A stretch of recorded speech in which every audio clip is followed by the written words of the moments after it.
بسم الله الرحمن الرحيم.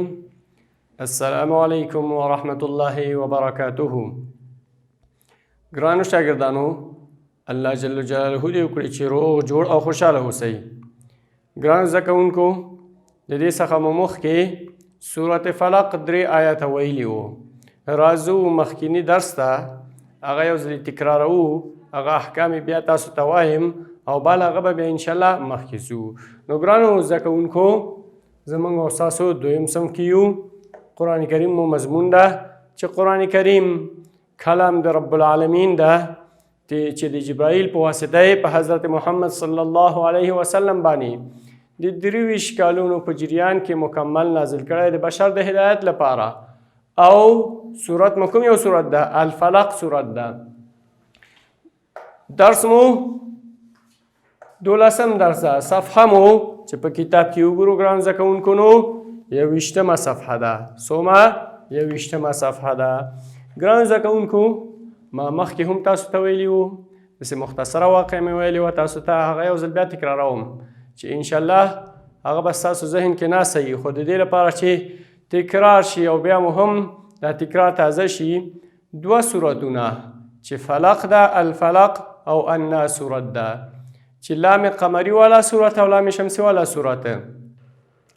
دا 2 سورتونه په رسول اکرم صلی الله علیه وسلم باندې هغه وخت کې نازل شو کله چې رسول اکرم صلی الله علیه وسلم باندې جادو شوه، سحر پې وشو. نو رسول اکرم صلی الله علیه وسلم به په منځ کې خطا کېده، اشتباه به کېدله، او همغه وه چې هغه موږ ته د نن زمانې لپاره چې شو زموږ لپاره یو اسوه او قدوه شوه چې که موږ خطا کېږو نو سجدې سهوې سره به هغه جبران پیدا کوي. نو هغه و چې رسول اکرم صلی الله علیه وسلم باندې دا د فلق سورت او ناس سورت صحابه ویلي، او همغه و چې دا سحر اثر مکمل ختم شو. نو کوشش به دا کوو شاګردانو، هر کله چې مونږ ته یو سړی د نظر په سترګو ګوري، لکه طبعا یو انسان دی، ستاسو په کورنۍ کې یو ماشوم ده، رب العالمین ښایست ورکړی، یو کس دا ډېر ښه قاري ده، یو کس دا ښه انجینر ده، نو داسې ملا ته به نه ورځئ چې هغه به قرآن در باندې نه وایي بلکې منترې به در باندې وایي. فقط دا 2 سورتونه چې سورت الفلق او الناس ځان به پې سحر ماښام دموئ. نو ګرانو زده کوونکو، راځو خپل درس ته. اعوذ بالله من الشیطان الرجیم، بسم الله الرحمن الرحیم.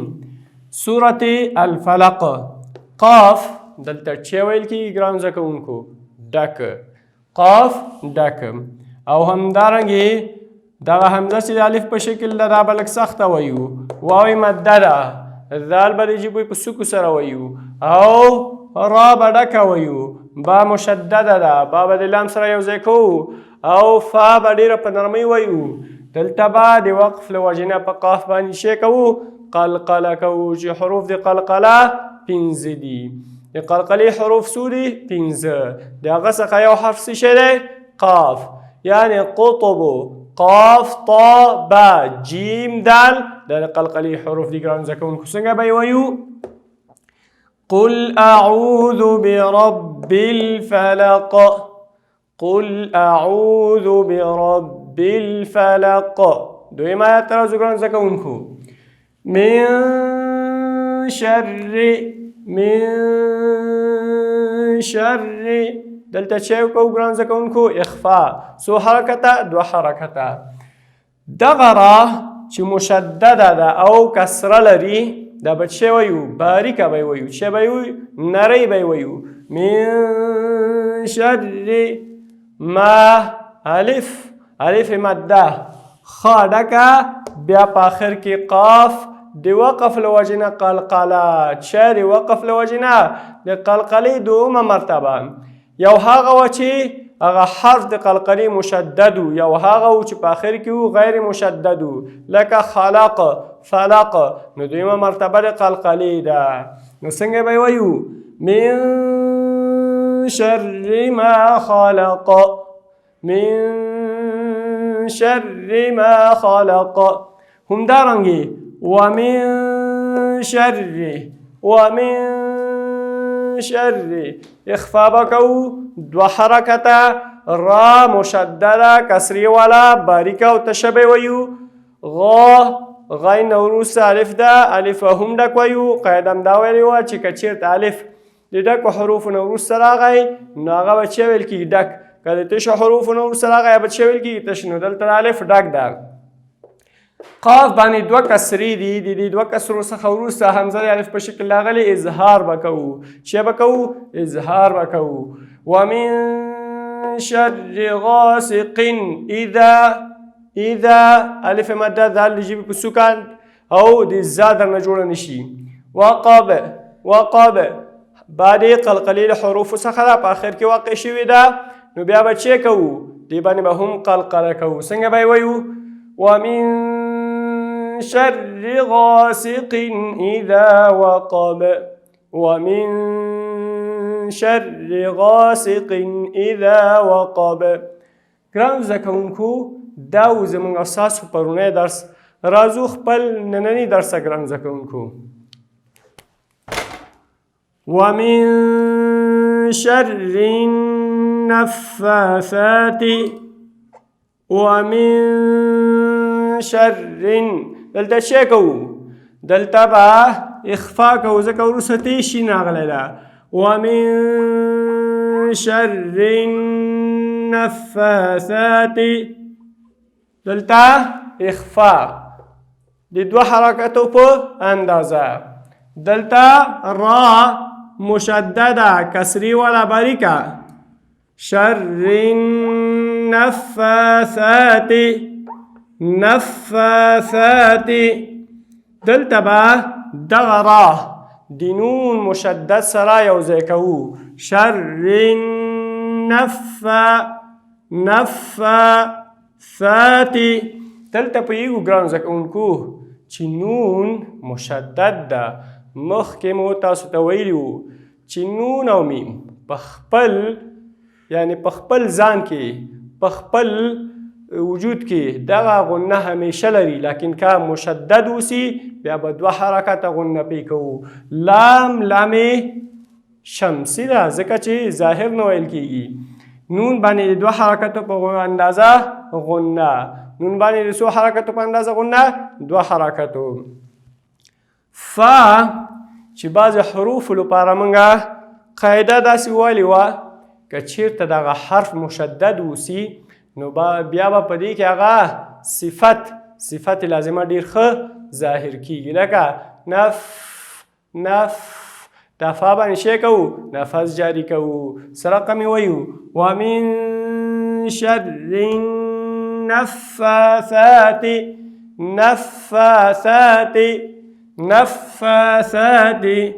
في العقد.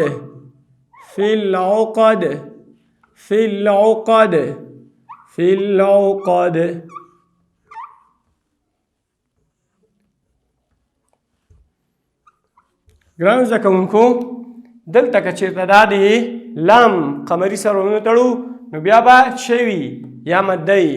لیکن موږ یې تړو نو څه کېږي یا یې مده نشته بلکې لام قمري آخر کې بیا دال دی. د حروف قلقلو څخه ده چې درې حروف قلقله دلته راغله قاف با دال. نو دلته څه کېږي قلقله. څرنګه یې وایو ومن شر النفاثات في العقد. تکرار کړئ را سره ومن شر النفاثات في العقد.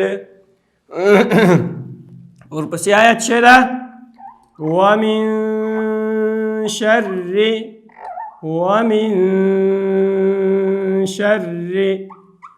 حاسد. ومن شر دلته څه کوو اخفا. مخکې مو څو ځلې تکرار که ذهن کې مو ناست دی د دوه حرکتو په اندازه اخفا. را باریکه وایو. را څه وایو باریکه وایو. نو سره رقمې وایو ومن شر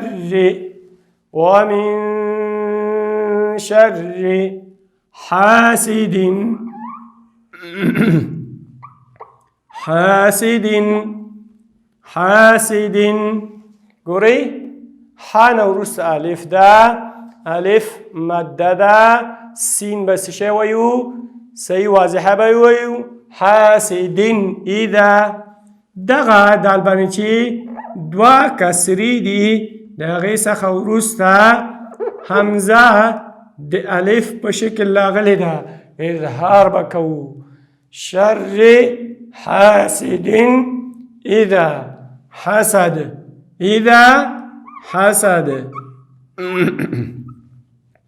ګرانو زده کوونکو څه رقم به یې وایو راسره تکرار کوي ومن شر حاسد اذا حسد ومن شر حاسد اذا حسد ګرانو زده کوونکو دغه اخري آیاتو چې موږ تاسو ولوست اوس نو زه یو ځل دا وایم یو ځل راسره تکرار کړئ په آخر کې به زه بیا تاسو ته ووایم قل اعوذ برب الفلق من شر ما خلق ومن شر غاسق إذا وقب ومن شر النفاثات في العقد ومن شر حاسد إذا حسد ګرانو زده کوونکو متوجه اوسئ زه وایم او تاسو ښه په توجه سره ورته غوږ ونیسئ أعوذ بالله من الشيطان الرجيم بسم الله الرحمن الرحيم